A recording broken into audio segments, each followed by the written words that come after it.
प्रिय विद्यार्थियों, बीए भाग तृतीय पाश्चात्य प्रतिनिधि राजनीतिक विचारक में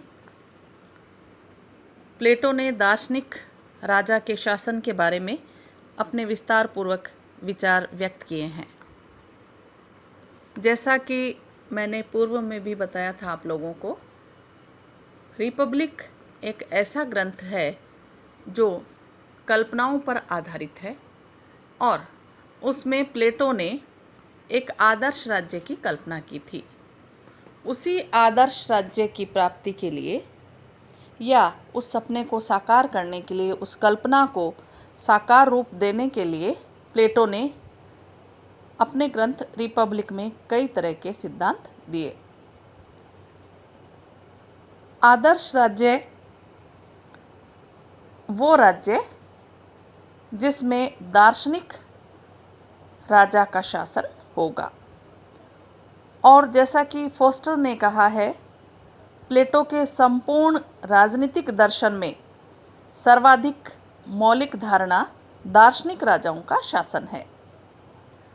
उस समय एथेंस के कुलीन वर्ग में उत्पन्न होने के कारण संभवतः प्लेटो राजनीति में प्रवेश करने का इच्छुक था, किंतु उसने तत्कालीन राजनीतिक समाज की जो बुराइयां देखी उससे वह राजनीति से विमुख हो गया और उसने स्वयं राजनीतिक जीवन व्यतीत करने की अपेक्षा राजनीति से अलग रहते हुए राजनीतिक जीवन की बुराइयों को दूर करने के उपायों पर विचार किया और उसके बाद इस विचार को अपनाया कि सर्वाधिक बुद्धि संपन्न व्यक्तियों के द्वारा ही शासन की इन बुराइयों का उपचार हो सकता है।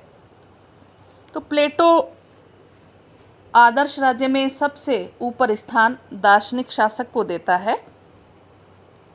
उस समय जो छोटे छोटे यूनानी नगर राज्य थे, वहाँ शासन व्यवस्थाओं में काफ़ी अव्यवस्थाएं थी और जो राजा चुना जाता था, जो शासक चुना जाता था, वो कहीं कहीं तो लॉटरी सिस्टम के द्वारा चुना जाता था, जो कि प्लेटो को बिल्कुल भी उचित नहीं लगा, क्योंकि लॉटरी सिस्टम से कोई बुद्धिहीन व्यक्ति भी शासक बन सकता था जिसको बिल्कुल ज्ञान नहीं था।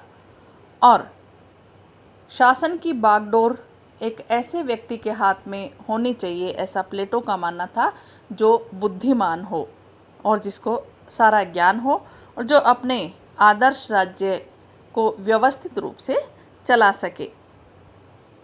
इसीलिए रिपब्लिक में प्लेटो ने लिखा कि हमारे नगर राज्यों में तब तक कष्टों का अंत नहीं होगा जब तक कि दार्शनिक राजा न होंगे या इस संसार के नरेशों और युवराजों में दर्शन की भावना और सत्ता नहीं होगी।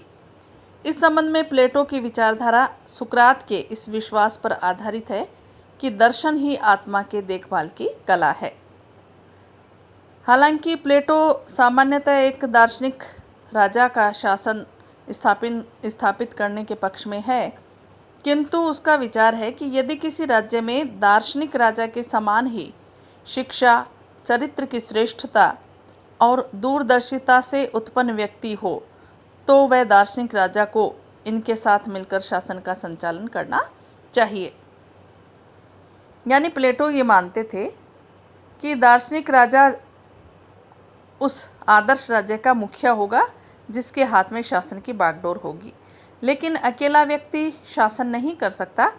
इसलिए राजा को यह चाहिए कि जो भी शिक्षा में उस दार्शनिक राजा के समकक्ष हो और बुद्धिमान हो, श्रेष्ठ चरित्र वाला हो, तो उससे अपने शासन कार्यों में वो भाग लेने दे, यानी उनके साथ मिलकर वो शासन का संचालन करे। प्लेटो का दार्शनिक राज्य या दार्शनिक शासक राज्य के हितों के साथ स्वयं अपने हितों का पूर्ण सामंजस्य स्थापित कर लेता है। उसके अपने कोई हित नहीं होते और वह संपूर्ण समुदाय के हितों को ही दृष्टि में रखता हुआ कार्य करता है। उसमें तृष्णा और ऐन्द्रिक विषक या विषयों को भोगने की लालसा नहीं होती। उसमें श्रेष्ठ आत्मा के सभी गुण होते हैं। वह सत्य का अन्वेषक है और तब तक अपना प्रयत्न जारी रखता है जब तक कि उसे सच्चा ज्ञान प्राप्त नहीं हो जाता। वह सत्यम, शिवम और सुंदरम का मूर्तिमान स्वरूप होता है।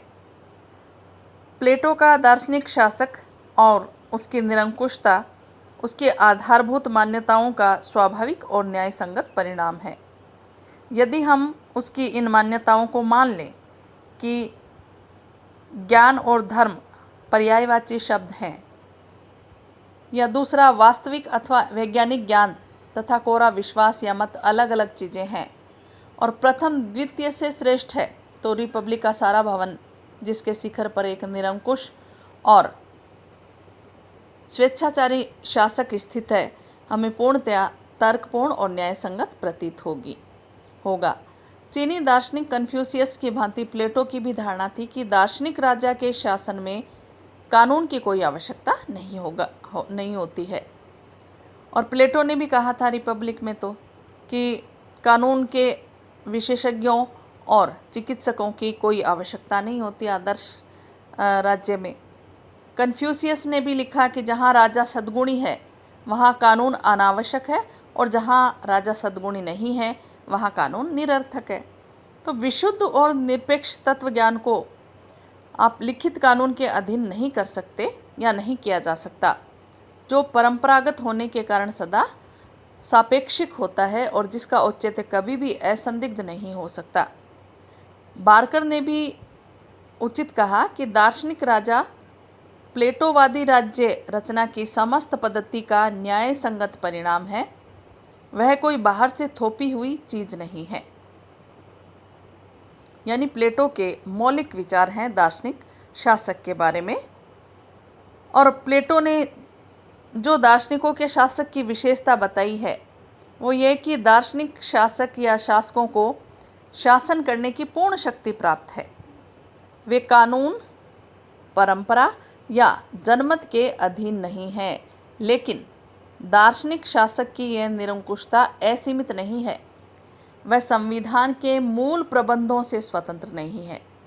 इसके साथ ही प्लेटो ने अपने दार्शनिक शासक को विशेष रूप से 4 नियमों के पालन करने हेतु बाध्य किया है। यानी प्लेटो ये कहता है कि जो दार्शनिक शासक है वो कानून से ऊपर है और उस पर किसी तरह का कोई कानूनी प्रतिबंध भी नहीं है। लेकिन फिर भी उसने ये कहा कि शासक मनमानी नहीं कर पाएगा। जैसा कि हम सभी जानते हैं कि प्लेटो ने दार्शनिक राज्य या आदर्श राज्य के लिए एक दार्शनिक शासक को स्वीकार किया है और उस आदर्श राज्य की कल्पना को साकार कर रहा है वो। इसीलिए दार्शनिक शासक जो बुद्धिमान है, चरित्र में श्रेष्ठ है, शिक्षित है, वही दार्शनिक शासक बनेगा और इसकी खोज न्याय के सिद्धांत के माध्यम से की जाएगी। यानी न्याय व्यवस्था किस तरह से प्लेटो ने बताया कि जिसमें बुद्धि का या बुद्धि की प्रधानता होगी वही शासक बनेगा। लेकिन फिर भी वो मनमानी नहीं कर पाएगा और अपने राज्य में उसे 4 कुछ व्यवस्थाएं ध्यान में रखते हुए शासन करना होगा।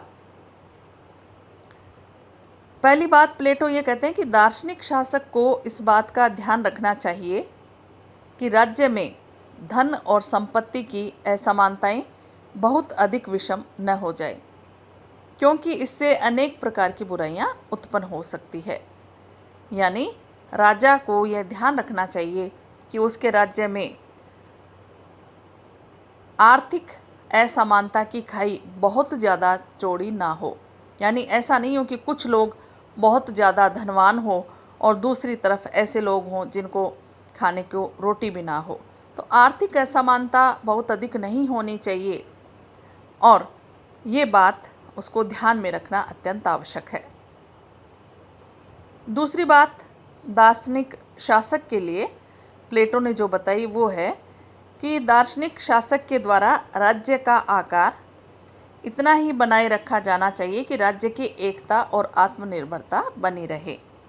यानी एक राज्य आत्मनिर्भर हो और उसके सभी जितने भी प्रजा है, जितने उस राज्य के अधीन रहने वाले लोग हैं, जनता है, वो एकजुट होकर या संगठन में बनी रहे, इतना बड़ा राज्य होना चाहिए। यानी वो देखभाल कर सके या जनता की जो समस्याएं हैं उन समस्याओं को वो सुन सके, उनका समाधान कर सके, यानी पूरे राज्य पर वो नज़र डाले रख सके, व्यवस्थाएं बनाए रख सके, ऐसा राज्य का आकार होना चाहिए। फिर अगली बात, प्लेटो ये भी कहते हैं कि उन्हें न्याय की भी ऐसी व्यवस्था बनाए रखनी चाहिए कि प्रत्येक व्यक्ति अपने निश्चित कर्तव्यों का पालन करता रहे। न्याय के बारे में प्लेटो ने जैसे बताया, प्रत्येक व्यक्ति की आत्मा में 3 गुण होते हैं और उन 3 गुणों के आधार पर ही समाज में 3 वर्ग होंगे। अर्थात जिसमें बुद्धि की प्रधानता होगी वो शासक बनेगा, जिसमें साहस की प्रधानता होगी वो सैनिक बनेगा, जिसमें तृष्णा तत्व प्रधान होगा वो उत्पादक वर्ग में जाएगा। तो प्लेटो ने न्याय की जो व्यवस्था बताई उसमें ये कहा कि समाज में या राज्य में या आदर्श राज्य में 3 वर्ग होंगे, शासक वर्ग, सैनिक वर्ग और उत्पादक वर्ग। इन तीनों वर्गों के द्वारा अपने अपने क्षेत्र में कार्य किए जाने चाहिए। अर्थात अपने अपने निर्धारित गुणों के अनुसार ये तीनों वर्गों में जो व्यक्ति हैं वो कार्य करें और अपने अपने कर्तव्यों का पालन करें, दूसरे के कार्यक्षेत्र में किसी तरह का कोई हस्तक्षेप ना करे। यानी अपने आत्मिक गुणों के अनुसार जो व्यक्ति वहाँ है, उस आदर्श राज्य में जिस वर्ग में है, वो अपने कर्तव्य का पालन करते हुए उसी वर्ग में अपने गुणों के अनुसार काम करता रहे। इसी के साथ साथ जैसा कि मैंने बताया, इससे पहले का जो व्याख्यान था उसमें शिक्षा व्यवस्था की योजना प्लेटो ने दी है विस्तृत रूप से और एक निश्चित पाठ्यक्रम के साथ। जो शिक्षा व्यवस्था राज्य की देखरेख में ये या राज्य के नियंत्रण में रखी है प्लेटो ने, तो शासक का भी ये दायित्व बनता है कि जो भी शिक्षा व्यवस्था है उसमें किसी तरह की कोई परिवर्तन नहीं हो, कोई उसका उल्लंघन नहीं करने पाए। तो शासक के द्वारा राज्य की शिक्षा व्यवस्था में परिवर्तन नहीं किया जाना चाहिए और निश्चित पाठ्यक्रम के अनुसार निश्चित आयु प्राप्त व्यक्ति को उसी के अनुसार शिक्षा दिया जाना चाहिए। और उसने जैसा कि मैंने बताया भी था कि प्रारंभिक शिक्षा और उच्च शिक्षा, उसमें जितने भी विषय हैं प्रत्येक व्यक्ति के व्यक्तित्व का संपूर्ण विकास होता है उनसे। उसे संगीत व्यायाम की शिक्षा भी दी जानी चाहिए, उसे एक निश्चित आयु में सैनिक प्रशिक्षण भी दिया जाना चाहिए। इसके साथ साथ गणित को भी प्लेटो अत्यंत आवश्यक मानता था, इसलिए उन्होंने अपने अकादमी के बाहर भी लिखवा रखा था कि जिसको गणित का ज्ञान नहीं है वो उनके अकादमी में प्रवेश ना करें। अंक गणित, रेखा गणित दोनों तरह की, इसके साथ साथ जैसे ज्योतिष शास्त्र है और भी बहुत सारी चित्रकलाएं हैं, उन सब का ज्ञान, दर्शन और द्वंद्व, इन सभी का ज्ञान प्लेटो ने कहा कि बहुत ज़रूरी है। शिक्षा व्यवस्था में दर्शन की शिक्षा भी होनी चाहिए। तो ये जितने भी शिक्षा के विषय हैं उन सभी विषयों का एक निश्चित आयु में उन्हें प्रदान की जानी चाहिए और ये व्यवस्थाएं राजा के द्वारा या शासक के द्वारा देखी जानी चाहिए कि उसमें किसी भी तरह का कोई परिवर्तन नहीं हो। तो दार्शनिक शासकों के संबंध में कुछ विशेष बात यह भी है कि उनका जीवन भोग का नहीं वरन त्याग और समर्पण का जीवन है। हालांकि उन्हें राजनीतिक शक्ति प्राप्त होगी किंतु उनके अपने व्यक्तिगत हित, संपत्ति या परिवार नहीं होगा और इस तरह से वो अपने कर्तव्य का पालन कर पाएंगे। धन्यवाद।